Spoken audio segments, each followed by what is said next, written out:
बिस्मिल्लाहिर्रहमानिर्रहीम। अस्सलाम वालेकुम। जैकब न्यूज़ सां मां आहियां आबिद अली मंगरियो।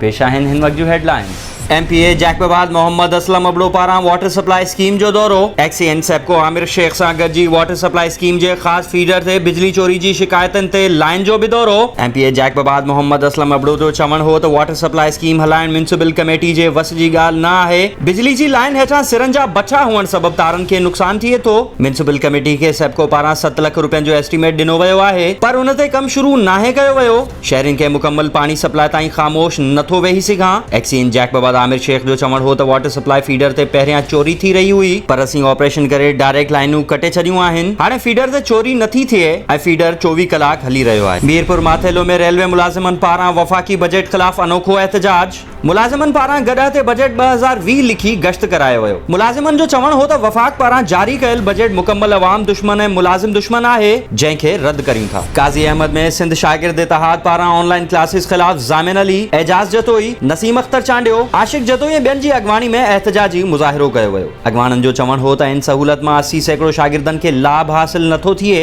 जंहिं लाइ फौरी तौर ऑनलाइन क्लासिस बंदि करे फीसूं माफ़ कयूं वञनि। मटियारी में खोसा इत्तेहाद पारां ॻोठ सिंगार खोसो में खोसा बिरादरी जे मर्दनि, औरतनि ऐं ॿारनि सां कयल ज़ुल्म ख़िलाफ़ PTI ज़िलई सदर अब्दुल रज़ाक खोसो, हाजी कासिम खोसो ऐं ॿियनि जी अॻवानी में एहतजाजी मुज़ाहिरो करे SP जाम शोरो ख़िलाफ़ सख़्त नारेबाज़ी कई वई। अॻवाननि सिंध सरकार खां मुतालबो कयो त खोसा बिरादरी जे मासूम ॿारनि, औरतनि ऐं मर्दनि सां ज़ुल्म कंदड़ SSP ऐं संदसि टीम ख़िलाफ़ कार्रवाई करे मुतासिरनि खे इंसाफ़ फराहम कयो वञे। दरिया खान मरी में मुख़्तलिफ़ रोडनि ते हद दख़लनि जो आज़ार वधी वियो। नुसरत वाह पुल ते इरीगेशन ऑफिस भरिसां बाअसर माण्हुनि पारां सिरूं, वारी ऐं मिट्टी जूं ट्रकूं लाहिण सबबि रोड ब्लॉक थी वियो। इंतज़ामिया जी हद दख़लनि ख़िलाफ़ कार्रवाइनि जे मुतालबे ते कनि लाठार। घारो में labour front Karachi water and sewerage board Dhabeji जे मुलाज़िमनि पारां मुतालबनि जी मञता लाइ पंप हाउस धाबेजी में एहतजाजी मुज़ाहिरो करे मुख्य दरवाज़े आॾो धरणो हयो वियो। मुलाज़िमनि जो चवणु हो त पघारूं, पेंशन, लीव इनकैशमेंट ऐं एक्स्ट्रा एडवांस न मिलण ख़िलाफ़ एहतजाज कयो पियो वञे। नाअहल ऑफिसरनि ऐं करप्शन सबबि इदारो तबाह थी चुको आहे। पनो आकिल जे कच्चे जे इलाइक़े ॻोठ बहार चाचड़ में दरिया जो रुख़ तब्दील थियण सबबि केतिराई ॻोठ पाणी हेठि, ॻोठाणा सख़्त परेशान। चूंडियल नुमाइंदनि तोड़े इंतज़ामिया सार न लधी।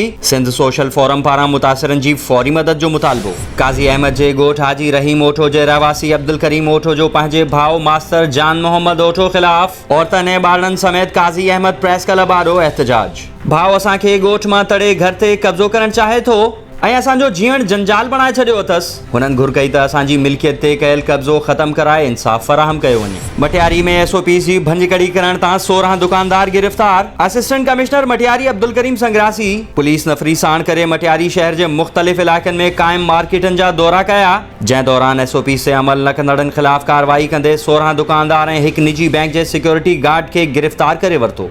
SOPs ते अमल न कंदड़नि ख़िलाफ़ कार्रवाई कई वेंदी ऐं मथनि ॾंड लॻायो वेंदो। हैदराबाद जा तारीख़ी बेला मयाणी, नवाब मोहम्मद खान ऐं काटड़ी पंहिंजी ख़ूबसूरती विञाए वेठा। कब्ज़ा माफ़िया बेला कटे ज़रई ज़मीन तौर इस्तेमाल करण लॻा। दरिया किनारे कच्चे वारे इलाइक़े में केतिराई ॻोठ क़ाइम थी विया। इंतज़ामिया कार्रवाई करण खां लाचार। मटियारी पुलिस नौजवान ज़ुबैर सूमरो सां ॾाढाई कंदड़ ऐं गलो वढींदड़ मुख्य जवाबदार खे गिरफ़्तार करण में नाकाम। वारिसनि ऐं शहर जे सियासी समाजी धुरियुनि पारां जवाबदार जी फौरी गिरफ़्तारी जो मुतालबो। मुख़्तलिफ़ जमातनि जे अॻवाननि पारां मुतासिर नौजवान जे घर पहुची संदसि वारिसनि सां इज़हार हमदर्दी ऐं हर क़िस्म जी मदद करण जी ख़ातिरी कराई वई। बोज़दार वारा में ॻोठ सबड़ खान रिंद में अणसुञातल चोर पोरियत जे दुकान जा ताला छोड़े सामान ॿोहारे विया। मुतासिर दुकानदार जो एहतजाज।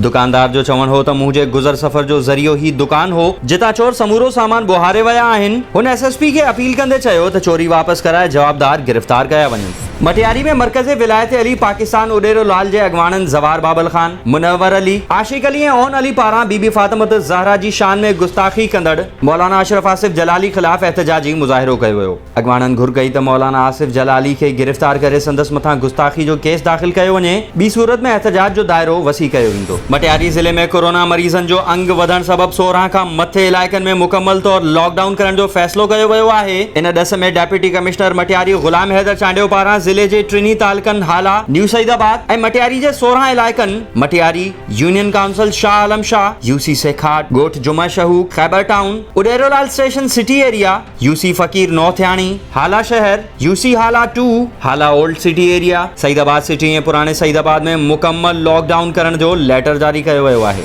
अवामी तहरीक जे मरकज़ी ऑर्गेनाइज़र लाल जरवार महराण सिंधी एडवोकेट सज्जाद अहमद चांडियो नूर अहमद कातियार ऐं मनान शेख पंहिंजे गॾियल बयान में चयो आहे त मलीर जे कासिम टेक्सटाइल मिल तरफ़ां 150 खां वधीक मज़दूरनि खे जबरी बरतरफ़ करण मथनि विहाणे पुलिस तशद्दुद ऐं कूड़ा केस दाख़िल करे गिरफ़्तार करण जी सख़्त लफ़्ज़नि में मज़म्मत करियूं था। मिल मज़दूरनि पंहिंजे जाइज़ हक़नि लाइ एहतजाज कयो त खेनि पुलिस विहाणे तशद्दुद जो निशानो बणाए मथनि ड्यूटी अटकाव जा कूड़ा केस दाख़िल करे गिरफ़्तार कयो जेको अमल सरासर मज़दूर दुश्मन आहे। ही हुयूं हेडलाइंस। वधीक ख़बरुनि ऐं तफ़सील लाइ विज़िट कयो असांजी वेबसाइट www.jacobnews.com ऐं फेसबुक ते फॉलो कयो। ॾिसंदा रहो जैकब न्यूज़, ख़बर खां हक़ीक़त ताईं।